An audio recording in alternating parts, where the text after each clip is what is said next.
கீழே இருக்கிற இந்த மனிதர்கள் கால் எல்லாம் விழுந்து கெஞ்சி புரிஞ்சுக்கோ நான் இதை செய்யல அதை செய்யல அவங்களுக்கு புரிய வைக்கலாம் முடியாம நீ விழ வேண்டிய ஒரே இடம் எது?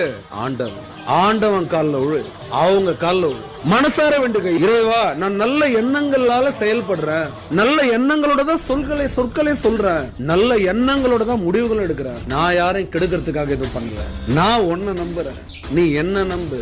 உன் பேரை நான் என்னைக்குமே கெடுக்க மாட்டேன். கடவுள் கால்ல விழு, யார பத்தியும் கவலைப்படாது. எப்படிப்பட்ட துஷ்ட சக்தியும் பயந்து ஓடும், அலறி அடிச்சுட்டு ஓடும். இந்த பின்னாடி பேசுறவன் பின்னாடி குத்துறவன் எல்லாரையும் சதக்கு அது காலி பண்ணும். அவனை ஜீரோ ஆக்கி நிறுத்தும். அவங்களையோ அவனை யாரும் எப்பவுமே சொல்றேன், கடவுளை நம்புறவங்க யாரையும் பார்த்து பயப்படாது. கடவுள் யார்? ஆனா ஒண்ணு மட்டும் தெரியும், நல்ல எண்ணங்கள் யாருக்குள்ள இருக்கோ அவங்களுக்கு கடவுள் தோல் மேல கை போட்டுட்டே செல்லம் நான் உனக்காக இருக்கேன், நான் உன் கூட இருக்கேன், நீ கவலைப்படாது, கண்ணீர் தொடச்சுக்கோ கண்ணீர், நீ எது கழுவுற? அல்றவங்க சிரிச்சிட்டு இருக்காங்க நக்கலா.